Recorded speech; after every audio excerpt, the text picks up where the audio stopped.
All right. Well, good morning, good afternoon, happy May to all of you, and welcome to another edition of the Pandemic Survival Guide for Residential Contractors.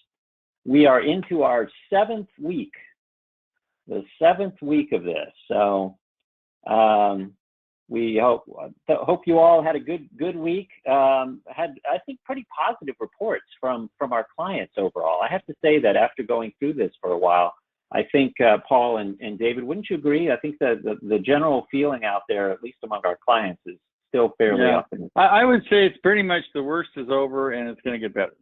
That's what I think. And most of the people we speak to, they have kept working. I mean, the blessing is we're not in the hotel industry. We don't run restaurants. We're not in the travel industry. We have kept going. So the work didn't go away. It might have got a little bit harder, but it didn't go away. Yeah, exactly. Yep. No, we really are, fortunately, in a pretty good industry. We're much better than if we were in the travel industry or the hospitality industry. I heard Soup Plantation is basically closing down their bars permanently. So there's a fundamental change to your whole business model. Imagine if you were a Soup Plantation owner. So. All right. Didn't Neiman Marcus just declare bankruptcy also? There are a couple large chains. Yeah, they did. So, all right. Well, that's the three of us. We're going to spare you with the introductions this week. I think you all know who we are by now.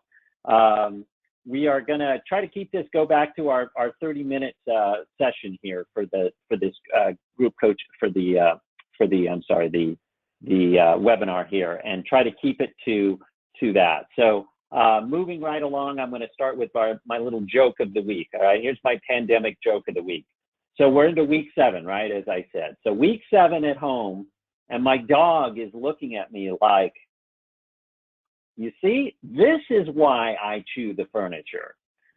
So we all have a little more sympathy, right, for our pets when we come home and chew the furniture. Think about your loyal dog there stuck at home. All right, well, let's move on. Again, in positive news here, let's look at where we can work this week. So look at that. We had another state drop off of the red state over the week, and we're now down to one solitary state. The state of New York is the only state in the nation where there's a statewide order that prohibits construction. So what we're hoping to see here soon will be some of those green states will start to become gray states. But as I'm sure you are all quite aware, this is one large, grand national experiment here, as each state seems to be taking different tacks as to when they're going to open their states back up. And I guess we just have to wait and see what happens. So. All right, well, let's do another poll here. Let's look at our attendees. Let's raise your hand if you've received money in your bank account from the PPP program this week. So sometime between last week and this week, raise your hand if you've received money. All right, look at those hands going up. Well, that's Derek, great. Diane, Elena. Nice. Micah. Wow. Mohammed, Nicholas, Peter, Stephanie. Cool. Congratulations. Okay. So that is tremendous. And that pretty much confirms what we have been hearing from our clients as well, which is that the money is starting to flow. Can I have a question, Ed? Could everybody who's received money at all raise their hand? So if you've received money, raise your hand at all, ever. Now we go. Wow, look at that. Look at that. All right, let's try it again. So let's count them. Bob, Brennan, Brian, Carolyn, Sherry, David, Derek, Diane, Elena. So basically, most people got the money, right? It's all good. Yeah, it's over half. Yeah. I like 3/4. Like 3/4 of 80%. Yeah.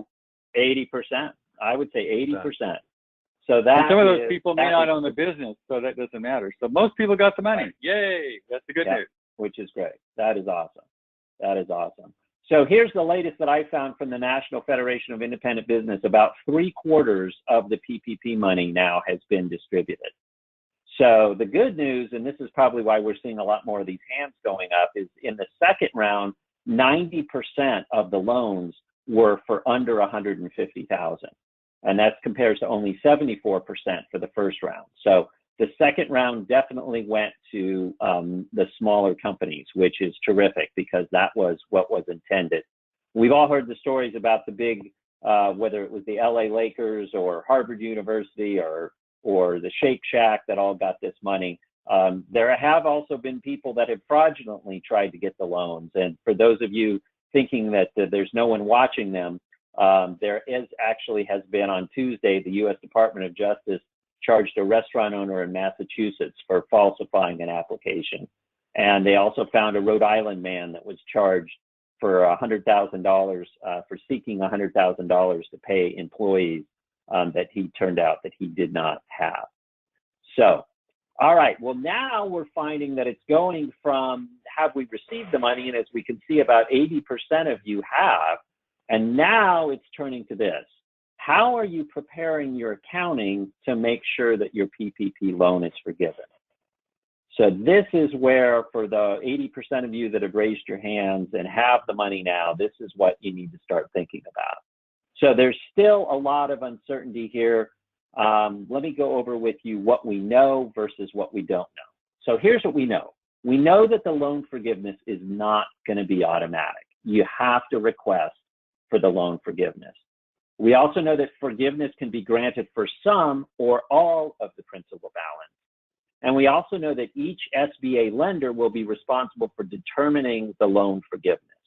So you actually apply for the loan forgiveness with whichever lender that you got the loan through. It's not going to be through SBA. Now, here's what we don't know. We don't know if the SBA is going to issue a loan forgiveness form. I would hope and think that the SBA would establish some kind of a loan forgiveness form, which they would then distribute out to all of the SBA lenders and use that and empower the lenders to use that loan forgiveness form as the way to determine the loan forgiveness. But we don't know that yet. Another, I think, really big question, which I've read lots of articles about, is how will partial forgiveness be calculated, right? So do you calculate if you didn't fully qualify for it, do you qualify for it based on the number of employees that you have, based on the percentage of the payroll that you paid? There's a lot of different ways that partial forgiveness can be given. And then the last big question is there a limited time frame for when you can request the forgiveness? We know that you have to spend that money over that first 8 weeks, but we don't know if there's going to be a limited time after that. Some people have told us that you have to apply for forgiveness in the next 30 to 60 days, but it really just depends. We're now seeing a wide variety of when people got their money. One of our clients, Lyle in Arkansas, got his money on April 7th. So he's already into his 5th week of already having that money. So he only has 3 more weeks to spend that money. Other clients of ours just got the money this week, May 7th. So they're a full month behind. So you really have to be careful and mindful of when you got the money and then keeping track of it. So let me go over a couple of different steps that we've discussed on as far as loan forgiveness. One of the initial ideas that was suggested to us was that you set up a new checking account and you use that for the payroll. You basically take the money you got from the PPP loan, you open up a new checking account, you put all of the money into that checking account, and then you only use that checking account to pay for qualified expenses. And while that sounds like it's a good idea, and if you can pull it off, that's fine, but you have to realize there's probably some logistical issues that you're going to have to work through.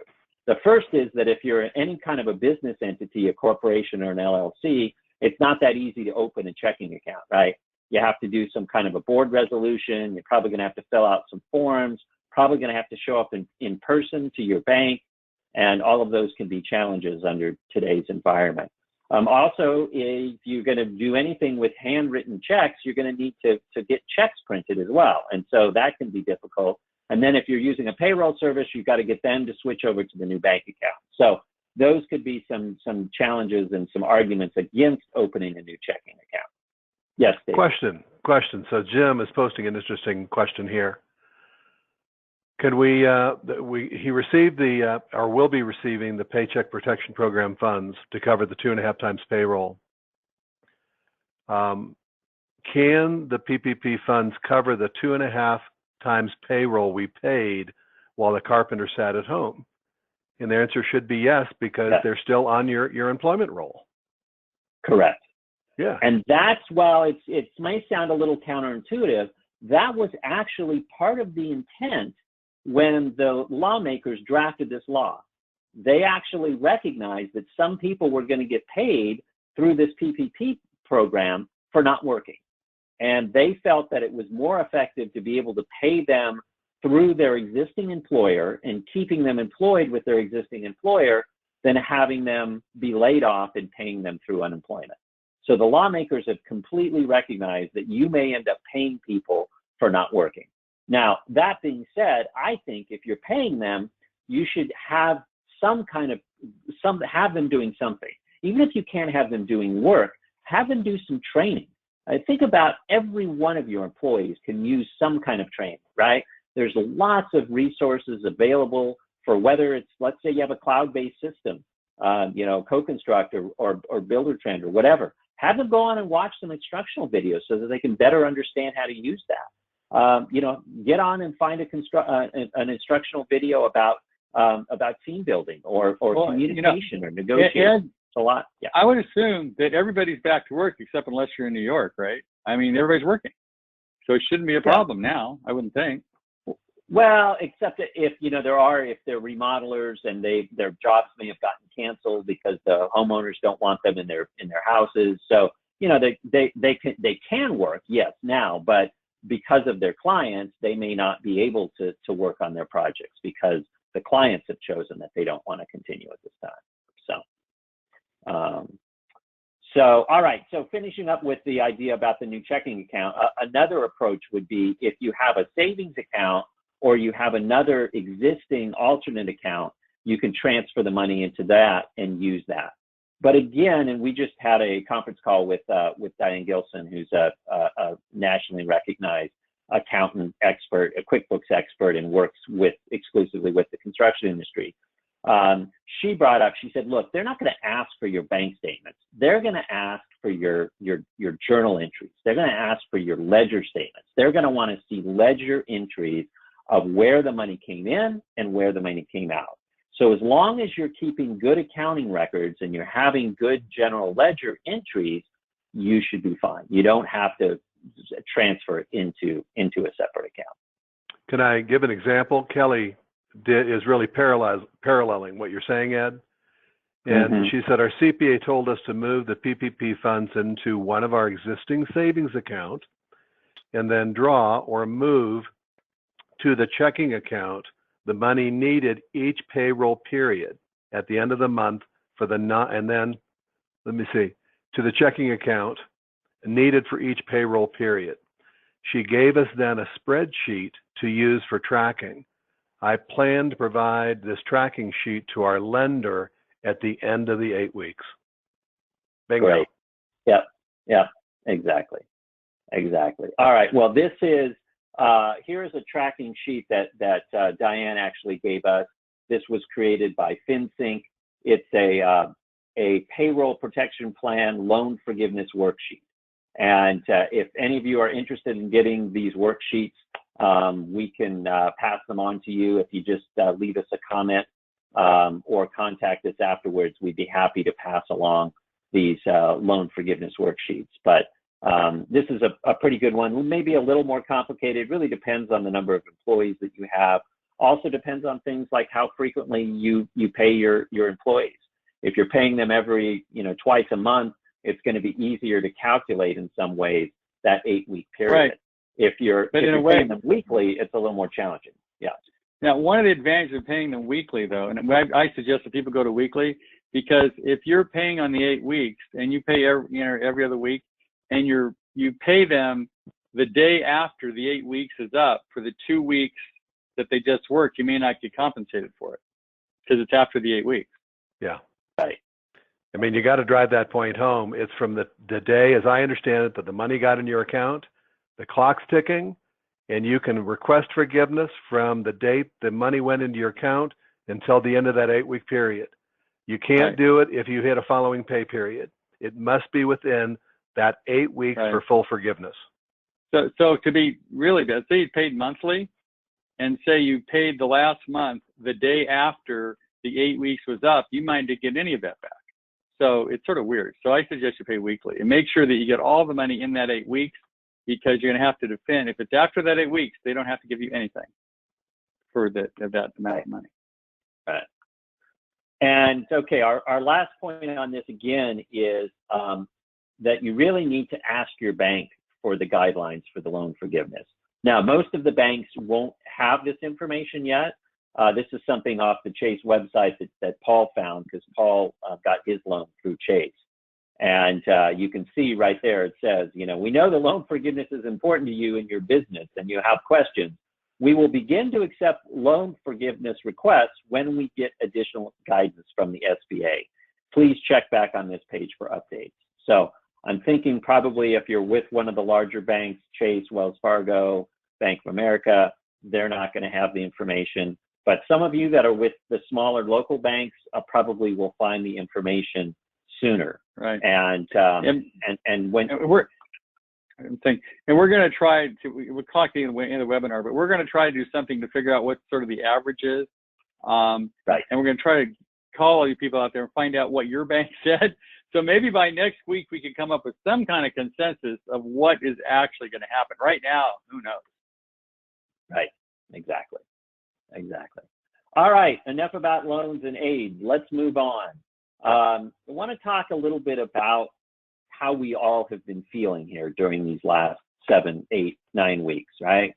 I got to think that if we asked you, every single one of you has at some point felt one or more of these feelings, right? Stressed, nervous, tired, irritable, sleepless, anxious. I know that I've experienced pretty much all 6 of those, and my guess is that many or most of you have as well. So we're going to have a little discussion about why that is and just help you to understand better. I mean, it may seem obvious why you're feeling stressed, but we've got a couple of ideas we want to share with you, and realize that part of this is the stress of the unknown. And so I'm going to let Paul kind of start us off here. We're going to have a little bit of a discussion about this. Go ahead, Paul. Okay, well, first place, we have never been here before. And I don't think you can say that about many things. And sometimes when you're standing in line for Costco with a mask on 6 feet away from the next person, you wonder if this is a movie or we went to a different reality or we're in a video game. It just is bizarre, right? It just makes no sense. I mean, it makes sense logically, but when you're looking at it, it's really weird. So our beliefs have been challenged. We're witnessing things that nobody's ever seen before. Our entire world is shut down over a virus. I mean, there was a joke that said, was it Taco Tuesday came on Cinco de Mayo and it was closed down for a virus that was named after a Mexican beer. I mean, it's craziness. So, and what do you believe anymore? I mean, who do you trust? So one of the problems is we're used to getting most of our information from the media or the internet. And you may be right or left, it doesn't matter, but you sort of had your point of view. You knew where you listened to Fox News or CBS, and you got some sense of what slant was being presented to you, and you could sort of believe what they were saying. Well, right now, I can pretty much show you on the internet why this is an entire hoax, and it's totally blown out of proportion. It's just worse than the flu, and we shouldn't have done any yet. And I can go to, I can click 2 other clicks, and somebody will tell me it's way worse than we thought. And, they're burying dead bodies, and, China, it's horrible. And we should keep this going for the next year. So whether each one is right or wrong, we don't know what to think. We no longer can trust, at least I can't, the source of information. So what's really happening out there? And the problem is we base most of our decisions on our view of the future. Like, do we buy a house? Do we not buy the house? Do we expand our business? What do we do? And if we don't know what the future is, it's sort of paralyzing. Like, what do we do? I mean, like, example is I'm contemplating buying a new house. I'm selling my old one. Interest rates are low, but is there going to be an economic crash and I should wait for the crash to buy the house to be 20% less? If I buy $1 million house and lose $200,000 next year, I don't know. So we're all in this sort of state of unknown, and we're also in a state of fear. I mean, you go touch a doorknob and, oh my God, I might die. Or you can't talk to your neighbor. You're supposed to turn in your neighbor if they don't have a mask. I mean, it's bizarre. So we've never been here before. And I think it is taking a huge toll on our adrenal system as well as, our psyche in general. And we don't appreciate that. But you might find yourself yelling at your employees or yelling at your kids or whatever that you don't normally do, and just feeling on edge and not knowing why. I've had several contractors that said, I'm done with construction. I'm going to quit. This is all over. I've had it. That usually doesn't happen during meetings. So don't underestimate the amount of stress this is causing in your life. And even if your business is going along okay, the unknown future and not knowing what's happening, that's a huge amount of stress. So, whether you take a martini or run a lap or meditate or whatever you need to do, it's a very important thing to do stress reduction. Because I know about you, Ed, but I've worked hard these last 6 weeks, and I've worked my whole life, I think. I mean, more hours, more time, and been under more stress. And so take care of yourself, because the most important thing you've got is your attitude. There's been some surveys taken, 9 out of 10 small businesses fail. And the reason they fail is that the owner of the business feels he's not getting the mental, spiritual, or financial compensation he needs to get out of the business to make it worthwhile, and he just quits because it's not worth it anymore. Well, a lot of people are getting there because is it really worth it? So, take a deep breath, relax. It's okay to be stressed, but don't underestimate the amount of stress this is having on you and the effect it's having on your business. And if you make a decision, don't make them quickly, because the decision you make today, you may regret tomorrow. In fact, Ed's got some ideas there, don't you, Ed, on how to plan for this whole thing. Right. Exactly. So I really think the thing that hits home for me is this fact that we just don't know what's going to happen next and how uncertain this future is. I mean, it's hard enough to know what's going to happen in, 2 weeks from now, let alone a month or 6 months from now. It's impossible and really impossible for anyone to be able to predict, because who knows what's going to happen now that we start to open countries up, and are we going to have this second wave, and how bad is it going to be? And people don't even know how long we can be. It's just so many variables, so many uncertainties. And I really struggle because for me personally, I always want to plan. I'm a huge planner and organizer, and I'm finding it very hard to plan when I can't make some good and informed decisions about what the future looks like. So let me talk a little bit about the importance, though, of creating a stopgap plan. Given that none of us really know where it's going to go from here. And again, we're optimistic about the long term, but I think you have to prepare for things to get worse, because I think there is a chance that things are going to get worse before they get better. So what we're recommending to our clients is that you create an emergency stopgap plan for the unknown, for the future, in case something happens where it turns out to be getting worse. And this is actually something that we got from one of our clients, Roger, who is of a military background, and he learned this in the military, which is that you always have a plan in place for what could happen in the worst case scenario before that worst case scenario happens. So in this case, what Roger did is he said, I'm going to create 5 different stages in my business, and based on my actions are going to be determined based on where we are in these stages. Now, you can create these stages however you want. You might say stage 1 is a 10% decrease in your revenues, or maybe stage 1 is, based on the number of projects. If you lose 1 or 2 projects, it depends on how you determine it. But here's the way you walk through the stages. So the first stage, which I would say all of us are currently at with our business, is avoid any unnecessary expenses, right? Now is the time to really go through and look at what maybe you've signed up for something that's, MailChimp that you're paying $10 a month for that you never use, or a LinkedIn premium account that's, $40 a month that you never use. Any kind of unnecessary expenses that you have, now is the time to really try to cut those out as much as possible. Stage 2 is you start to look for dead weight and get rid of it. Now that dead weight might be employees that you have that really aren't pulling their weight, or could be some business opportunities that you're doing. It might be a maybe you have a cabinet shop that you have that's really not been making you much money. Anything that you can look up to try to find any dead weight and get rid of it. Then only after you've gone through those two things, now you start to look at your staff. So in stage 3, you have voluntary wage reductions. You go to your employees, you say, okay, guys, we're at stage 3 now. Anyone want to go part-time? Maybe, your kids are going to be home for the summer and there's no daycare. If you're willing to or interested in working part-time, maybe some of you want to take a couple of weeks off, take a vacation, whatever. So you look for voluntary wage reductions. In stage 4, you do mandatory wage reductions, and we also recommend the owner looking at suspending a portion or all of their pay.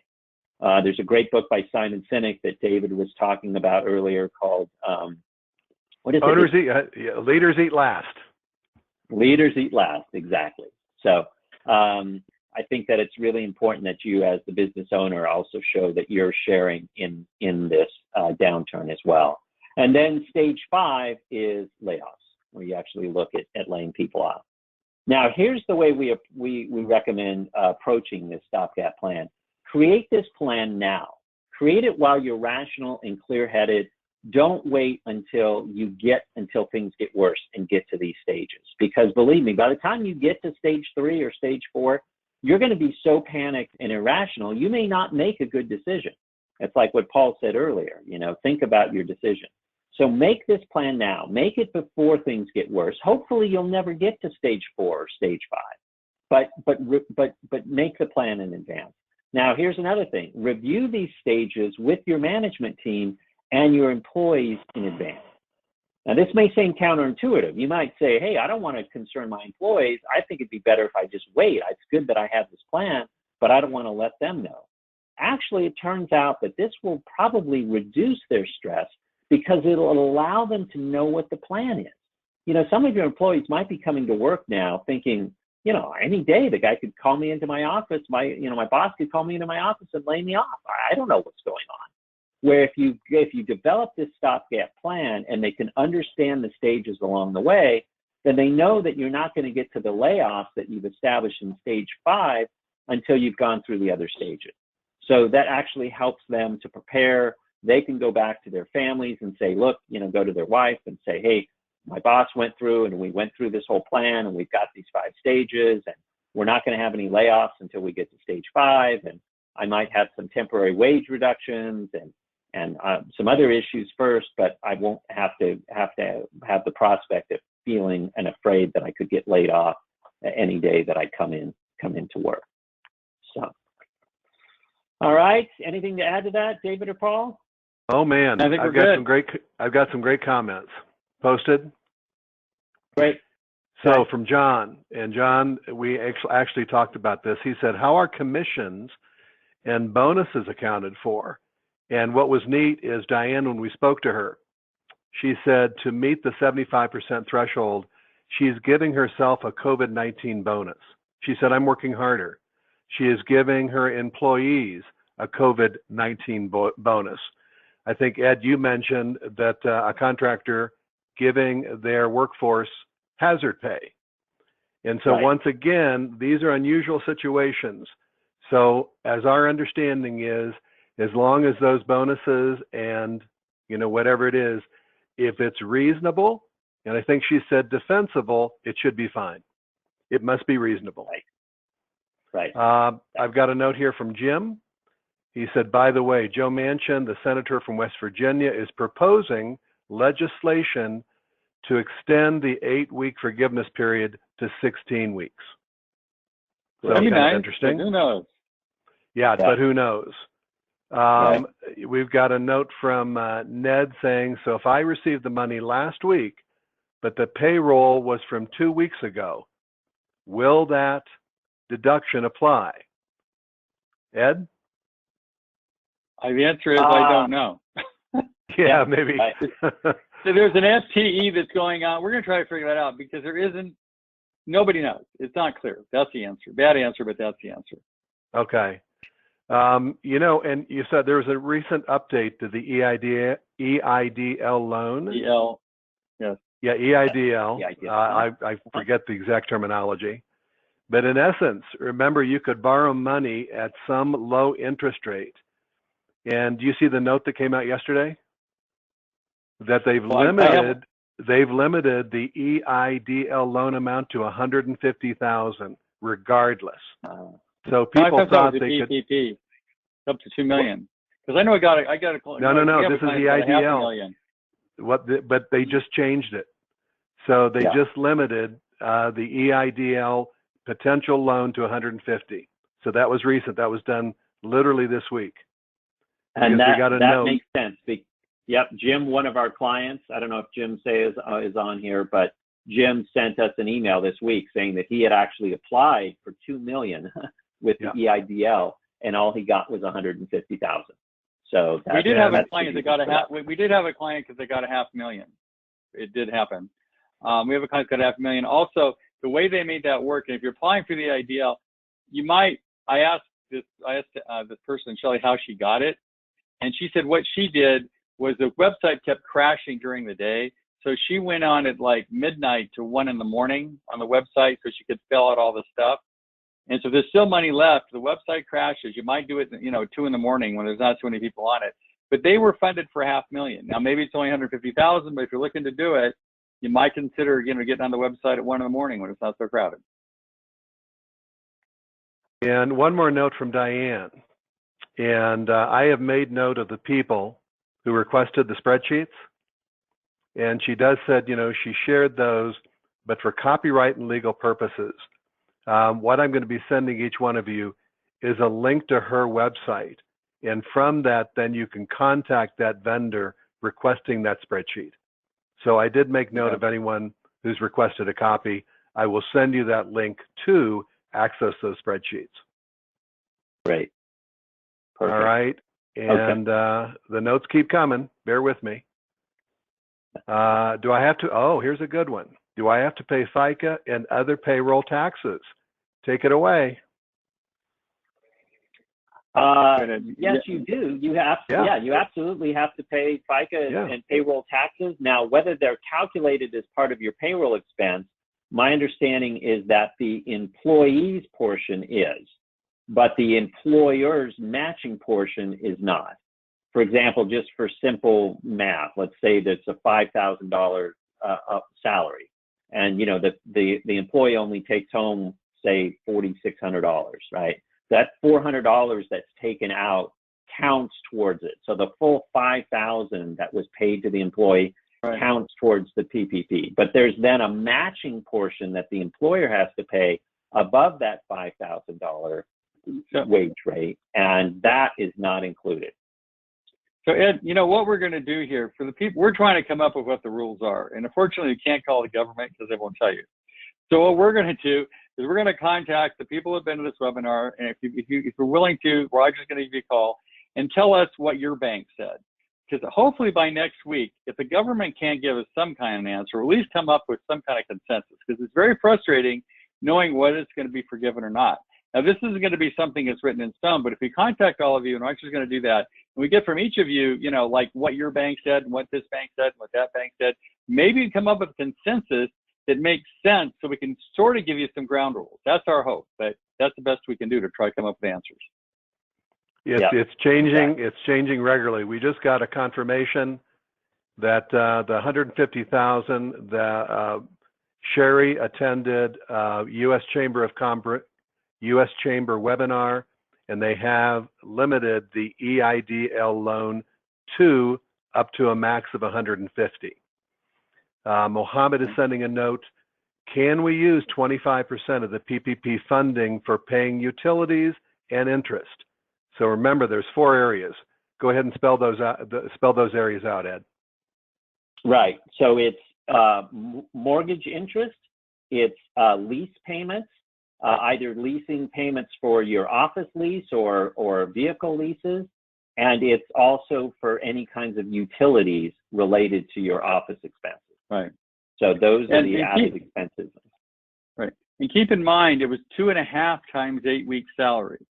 So like, make the number simple. Let's say you were at, I don't know, 10,000 a week, and that's going to end up being 80,000 for 8 weeks, but you're going to be funded for like 100,000, 2.5 times that. come up with the other 50, that other 2 weeks worth, or you won't get it forgiven. So you got to make sure you come up with the whole number, because you've all been funded for more than your salaries. So come up with something to come up with that difference, or it won't be forgiven. At least that's my understanding. I've got another clarification from Diane on, claiming the payroll, based on when the payment was made. Mm-hmm. And she said payroll payments must be within the 8 weeks following the day the money hits your bank account. Work dates don't count. Okay. Interesting. And then another question. Go ahead, Paul. Go ahead. Oh, go ahead, Ted. She just said, from Ned is saying, how do they apply for the EIDL loan? And my suggestion, go to the website, do it at 1 in the morning when the website's not crashing, fill out all the forms, and my understanding, there's still money left, so you should take a shot.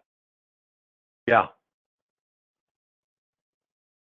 I got a notice when I applied for my EIDL. I applied for the initial 10,000 because I only have 2 employees. I only got 2,000, and that money arrived for me a couple of weeks ago. But I did get an email on Saturday from the SBA saying that they were still working to process my EIDL loan. So I haven't yet applied for any specific amount. Jim CA, actually, one of our clients, sent us an email saying that he did get an actual application and a link to a website. So it sounds like they are starting to get that out. And it sounds like our one client, Shelley, who was able to get into this earlier, she might have been ahead of this limit, this $150,000 limit, because they definitely got more than that. But it sounds like they've now put in this limit to try to get the money out to more people. So. Another comment from Diane. So FICA and Medicare are the employee's responsibility. Will still be a cost to the employer. Right. Okay. All right. Well, we want to try to keep this to 30 minutes. I know we've run a little bit over, but we just want to try to keep this short and sweet, because we know that all of you are busy and have lots of other things to do. We will be back here again next Friday with more information. And if Raj is successful in talking to some of you, hopefully we'll have some consensus on what it actually means to forgive the loan. If we can get it from nothing else but you people, right? And I'll be following up. I'll be following up the link to access the spreadsheets so people can request those. Great. Perfect. Great. And if any of you have questions, you don't want to wait for Roger to contact you, please feel free to reach out to any one of us. Here's all of our phone numbers, our personal mobile numbers, as well as our emails. And we make sure to get back to everyone that contacts us. So we will make sure to do that. So, all right. With that, thank you all for joining us. And we look forward to seeing you next week.